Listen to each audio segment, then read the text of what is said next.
You know, when you hear the phrase remarkable people, who comes to mind? Probably the big names, right? The ones in all the history books. The conquerors, the innovators, the leaders. But what if we've been looking in all the wrong places?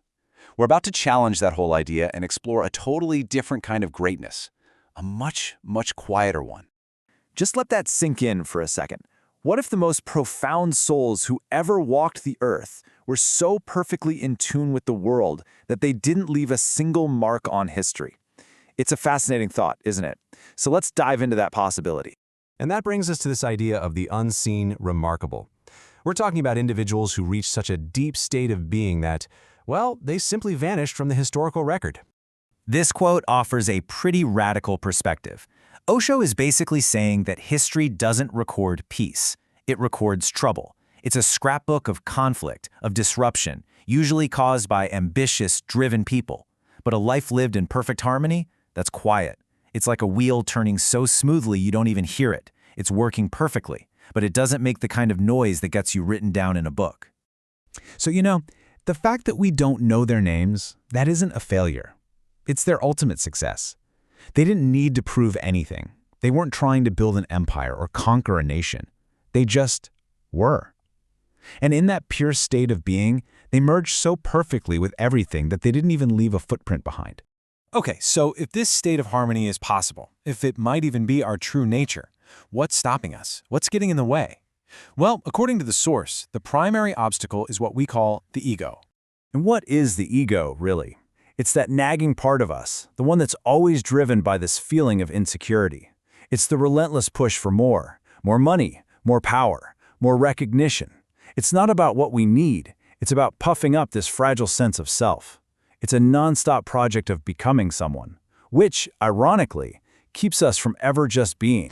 And the consequence of this is huge. We build these walls around ourselves, brick by brick, with every single ambition. We become what the text calls windowless monads, totally sealed off, isolated from the sheer beauty and mystery of the world around us. This really lays it all out, doesn't it? The life of the ego is a constant battle, fighting, proving, always feeling insecure. But the life of being, that's completely different. It's about flowing with what is, witnessing what's happening inside you without judgment, and finding this deep, unshakable security that has nothing to do with what other people think. So if the ego is the cage we built, how do we find the key? The text suggests a really powerful method, and it's called becoming the silent witness. Now, this is the crucial insight. You don't fight the ego. Trying to fight it actually just makes it stronger. The real path to freedom is to step back and simply observe. When you watch your thoughts and your feelings without judging them, almost like you're watching a movie, you create a space. You start to realize, hey, I'm not my thoughts. I'm the one watching my thoughts. So here's how the practice actually works. You start with the most concrete thing you have, your body. You just watch it walk, sit, eat. Then you move a little deeper, to the heart. You watch your emotions, anger, sadness, joy, as they come and go, like clouds passing in the sky. And then you just wait. The final step isn't something you do. It's a leap that just happens when your witnessing becomes total. And this is the profound result. By becoming the witness, you're no longer thrown around by every mood or emotion that comes along. Sadness might visit, but it doesn't possess you. Anger might arise, but you are not the anger. You find this still point inside yourself, this quiet hilltop where you can watch the world go by, totally undisturbed. The sense of mastery that comes from witnessing, it naturally leads us to the next step, the art of surrender. While the ego is always battling the river of life, trying to control its flow, there's another way. Instead of fighting, you learn to flow with it. You trust its course. And in that surrender, the feeling of separation between you and the river just dissolves. You become one with life itself. Surrender, in this sense, is not weakness. It's the ultimate form of trust. It's letting go of that anxious need to manage everything. It's the incredibly freeing act of saying, I'm not in charge here. And in that moment, the ego, the I, it just starts to dissolve.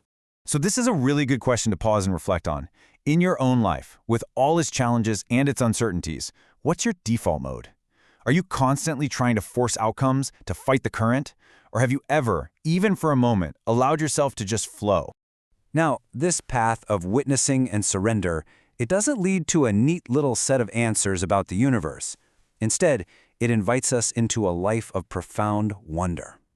Think about it this way. When we think we can know the ultimate truth, we get philosophy, arguments, theories, debates. But when we accept that the ultimate is a mystery, that's when poetry arises. This path suggests that life isn't a problem to be solved, but a mystery to be lived. And when you accept that, your life can change from prose to poetry, from a theory to a song. And this totally redefines what we might think of as spirituality. It's not a destination with a tidy conclusion. It's an ongoing exploration, a continuous journey into mystery, fueled not by logic or rules, but by love and wonder. So we'll end with this. In a world that demands answers and certainty, what would happen if you made a little more room for the unknown? What part of your life could you stop trying to solve and instead just marvel at? The most remarkable journey of all might just begin right there.